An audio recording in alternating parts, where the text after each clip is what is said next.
everybody, thank you for coming today. We're talking about testing, which I know as 3rd through 5th grade teachers, when you think of testing, you're thinking about the FSA and dreading that, and just that's your primary focus. So today we're really going to talk about how to move beyond that FSA and to incorporate assessment more meaningfully so you're getting important data about your students on a regular basis.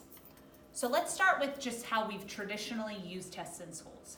As I said, our primary focus has been on that FSA, getting them ready for the FSA. That's the ultimate goal, and it's the ultimate way that we measure our students' success and honestly our own success as teachers for a lot of us. We've given classroom tests. These classroom tests are typically given to evaluate students for a grade. There has been little motivation to really spend time diving into those tests and using that data as effectively as we can. So that's something that we're going to want to talk about today. So by not looking at our data, we're not getting the chance to collaborate with our peers to discuss best practice or using that data to make decision making for future teaching of our students. So today we're going to first talk about 3 different types of assessment. The first one I want to spend some time on is our formative assessment. So these are our assessments that are embedded within our learning activities. They're short scale, meaning they're not going to take very much time. This is any time that you as a teacher are questioning with the goal of understanding and diagnosing where students are in their learning at that time, finding those gaps that exist so that you can make a plan to address those gaps. So we are traditionally using this as any independent work, any answers to teacher questions, but I do want to draw your attention to 4 other ways that you could be really engaging your students as you get this formative assessment data. The first is Plickers.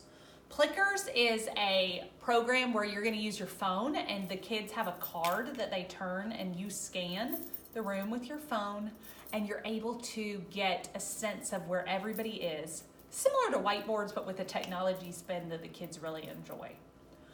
Another way to really increase engagement is by using our Kagan structures. Those Kagan structures have been built so that each child is accountable for the learning. What we want to do here is to make sure that we're getting data on all of our students. And a Kagan, such as an all-right round robin or a timed pair share, is formulated so that you're getting to hear from each one of your students and really gauge where they are at that moment. You can use a QR code and have the kids scan and answer questions that way. Again, that just turns a simple activity like a gallery walk into something that the kids really enjoy because it has that technology piece. Our final technology enhanced way to formatively assess is through Google Forms. You can design quizzes.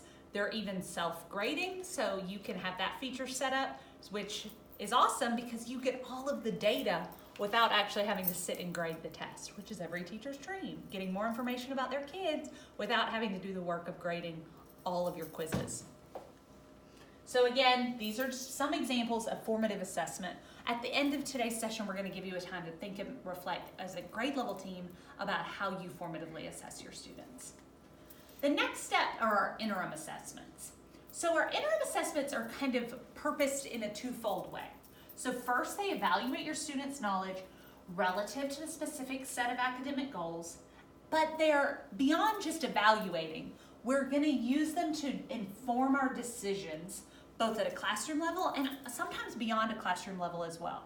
So really taking that data and using it to make decisions about how you're going to target students for either enrichment or reteaching. Some examples at our school, we use fluency checks. So when you're checking your kids' fluency to make a decision about where you're going to place them in terms of if they're going to need an intervention, how they're selecting books.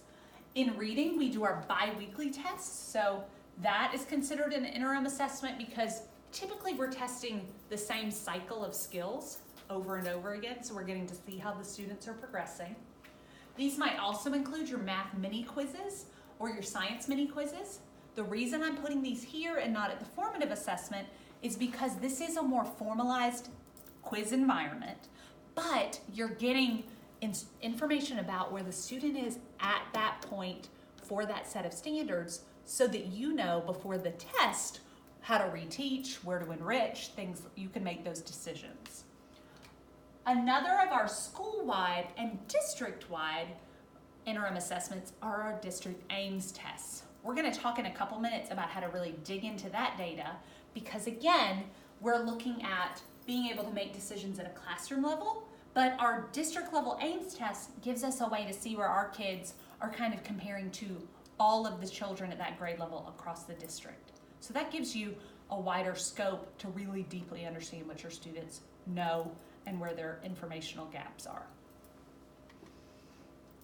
So our third type of assessment is our summative assessment. This is the one that you're all super familiar with.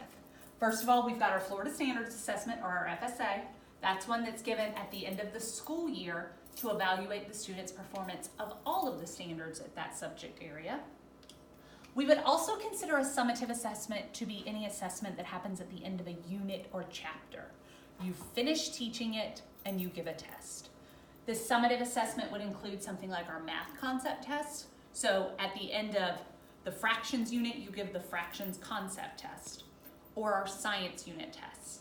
The reason these fall under this category is because at this point, you're evaluating the student's understanding and the expectation is that you're finished with the teaching of that topic at that time.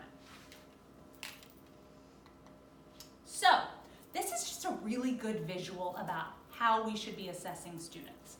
So you're going to notice that the scope and duration, so how long the tests take, goes up this way, and how often we give the test is going this way. So these formative assessments are minute by minute. They're integrated into our lesson. They're very short, but they're happening consistently throughout our day. You're formatively assessing your students all the time. Anytime you're getting information about what they know so that you know where to go with them next. Our next step, our interim assessments, they're still instructional, so that is productive as far as a teaching standpoint. You're going to be able to learn from them. And finally, our summative assessments. They take the longest. We do them the least frequently for that reason. We're not getting as much data in terms of making instructional decisions. We're using them to evaluate our students. So I do want to just take a couple of minutes to talk about our Ames data. Again, this is something that we do as a district, so understanding these data sheets that the district provides us really gives us a better way to utilize this information, which is one of the reasons that it's considered an interim assessment, because we can utilize it. This data is from a classroom in our school, but the names have all been taken out. There's no student information here, but this just gives us an idea. So this is just one of the reports that runs, and this report is the student comparison. So it gives you a peer comparison. So this is a student, and it gives you their peer comparison to the district and to the school average. So it gives you an idea, just a general sense of where that student is at the end of the quarter in comparison to his or her peers. This is not enough to make great decisions as far as where that student is, but it just gives you an overview. So we want to start here and then kind of go drill down to get a better sense of what exactly that student's needs are. This next assessment is an item analysis. So this item analysis, again, is giving us the trend lines of the district average and the school average, and the bar represents each question. So for example, in this class, there was an issue with question 2. I can see that here in a better way than even if I hand graded these, I might not notice. And it also gives me, I'm kind of right where the school is, but the district is significantly above where my students were for this one. So it gives you a sense as the teacher of what questions were an issue for your student. From there, this document is called the item response distribution. So now I know question 2 was really hard for my kids, but what do I do with that? Especially because some of us are taking these tests online, so we want to be able to come back and find those questions again. Well, this document is perfect for that. So it gives me the standard, and then it not only tells me what the answer was, but it tells me that most of the class, 56%, chose C. So that gives me valuable reteaching information because I can click here, I can access that question, and I can see where my students' misconceptions lie. Over half of the students chose the same wrong answer. So that's very valuable information as the teacher because clearly we have a misconception that we need to address here. So this just gives you this document just gives you that tool so that you can start to have that time to reflect as a teacher and then to modify your practice because of this assessment. This final data that I want to draw your attention to is called the Learning Standard Performance. And instead of being an item analysis, this shows me which of my standards that were taught in quarter one, my students, where the student learning was with regard to that standard. So I can see, again, that I need to spend more time on this standard, but some of my other standards, my kids are good to go. They've clearly mastered that standard. So this, again, allows me as the teacher to take that assessment data and make decisions about what I'm going to do as far as my classroom practice, where we need to go back and reteach, and where we can continue to circle back to and even enrich to really make sure we have a deep understanding as we move throughout the year. So these are just a couple of the data sheets. If you're interested in learning more, I'm happy to sit with you and talk to you about your own student data and how to access all of these reports. All right, so you're here with your teams for a reason. Today we want to give you a chance to really discuss what's working in your classroom in terms of assessment and where you want to see this go. So with your team, you're going to have about 20 minutes or so to do the following, and then we're going to share out as far with our grade level band, which you're all 3rd through 5th grader teachers here, so that's what we're going to do. So what we want you to talk about are these first 2 items. How are you utilizing all 3 of these assessments? Remember, you have the handout, so you can refer back to them. How are you using data from your assessments to really inform your instruction? And then the 3rd one, we're going to ask you to make a chart with. So as part of the training that our administrators go through to learn about how to evaluate us, they start talking about looking for things that they call look-fors. These look-fors always center around 3 categories. What is the teacher doing? What are the students doing? And what is the content? What should the content look like? So if that's how you're being evaluated, we want to start giving you an opportunity to think about your practice in that way. So part of your evaluation is looking at how you're formatively assessing students. So during your formal lesson, they are looking for, is your formative assessment, are you gathering that information and making decisions about it? So we want to give your teams a chance to really think about what good formative assessment is going to look like at your grade level.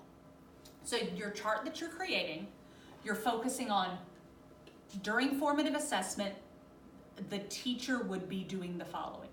What are going to be good examples of an effective teacher utilizing formative assessment? During formative assessment, students would be doing, you can just make a bulleted list here of things that students would be doing if that classroom had this practice of constantly assessing students. And then what would the content look like? This might be, that it's standards driven, whatever your team thinks about. Again, I want to give you about 20 minutes to accomplish this goal. You're talking through 1 and 2 just to kind of get ideas from each other, because all of us, we're in our own classrooms. We don't always have time to talk about our practices. So this gives us that time. And then you're charting for what your assessment looks like at the formative level. We're going to come back together in about 20 minutes and we'll share these for grades 3, 4, and 5.